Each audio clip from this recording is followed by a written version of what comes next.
On August 1, 1914, the same week the Great War broke out, the British ship HMS Endurance set sail for the South Pole. The ship's name was inspired by the motto of its captain's family, "By endurance we conquer." Captain and explorer Ernest Shackleton's goal was to cross the frozen continent on foot for the first time in history. However, just a few miles from their destination, in January 1915, the ship was surrounded by shifting icebergs, becoming a prisoner within an immobile icy mass.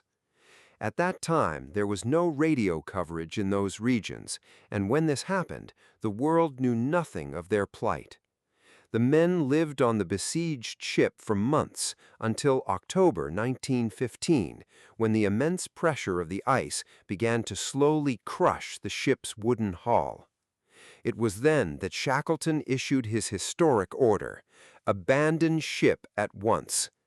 The men stood on the ice, watching their ship sink to the bottom of the sea, at a depth of 3,000 meters, where it was discovered in 2022 by a scientific expedition in an astonishing state of preservation, finding themselves isolated on a floating ice floe in temperatures as low as -45 degrees Celsius and without shelter. In that shocking moment, Shackleton gathered his 27 men and spoke words that would change their destinies forever. "The expedition is over. Now only one mission begins: to stay alive and to get home. This is our primary task from this day forward." Shackleton understood that the first killer in the Arctic was not the cold, but rather despair, boredom, and crew disunity. So he established strict rules to manage minds before bodies. He eliminated the distinctions between scientists and sailors. Everyone cooked, everyone cleaned, and everyone hauled the boats equally to prevent any resentment. He also imposed a strict daily schedule. After dinner, everyone was required to gather in a main tent to share jokes, sing, and play football on the ice. He strictly forbade any whispering or individual isolation to prevent depression. When food became scarce and they had to be dragged across the ice, he ordered everyone to get rid of their valuables to reduce weight. As an example, he took out his gold purse, his money, and a royal copy of the Bible, after tearing out a single page containing verses, and he threw it all into the ice to instill in their minds that life is the most precious thing. But he made an exception for one thing: a sailor's banjo, saying, "This instrument is our mental weapon against madness." The crew lived on the floating ice for 5 months, surviving on seals and penguins. In April 1916, the ice began to crack and melt, so they threw themselves into 3 small wooden lifeboats and sailed through the icy storms of the ocean for 7 days and nights until they reached a deserted rocky outcrop called Elephant Island. They were temporarily safe from drowning, but the island was completely isolated, and starvation was only a matter of time. Here, Shackleton made his most insane decision. He took one of the lifeboats, only 6 meters long, which he named the James Caird, chose 5 men to sail with him, and decided to sail 1,300 kilometers across the terrifying open ocean to reach the whaling station on South Georgia Island, leaving behind 22 men, promising them, "I'll come back for you." In one of the fiercest storms on Earth, the ingenious captain Frank Worsley achieved a near impossible navigational miracle.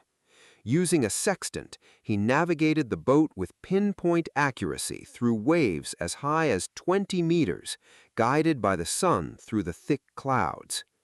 After 16 days of battling for their lives, they reached the shores of South Georgia utterly exhausted.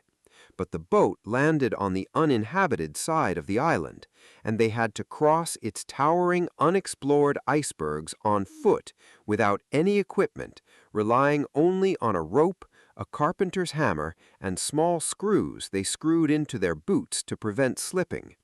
They climbed and walked for 36 hours straight without any sleep until they reached the fishing station. Upon arrival, Shackleton didn't rest. He immediately requested a rescue ship, and after 4 arduous and perilous attempts to break through the ice, he finally succeeded in August 1916. He stood, the men trapped on the beach of Elephant Island spotted the captain's ship approaching. Shackleton climbed aboard and called out to his loyal lieutenant, "Is everyone all right?" The reply that came back, immortalized in history, was, "Everyone is all right, Captain. We haven't lost a single man."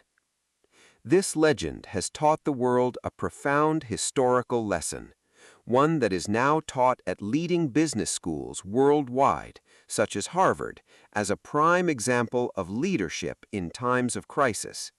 When disaster strikes and hell closes in, groups do not survive through physical strength, but through the strength of their moral code, the paramount value of loyalty, and the unwavering belief that the most precious thing a group possesses is the survival of its smallest member. This epic was brought to life with remarkable historical accuracy in the 2-part drama miniseries Shackleton, 2002, starring the esteemed actor Kenneth Branagh as Captain Ernest Shackleton. The series won Emmy Awards and received widespread critical acclaim.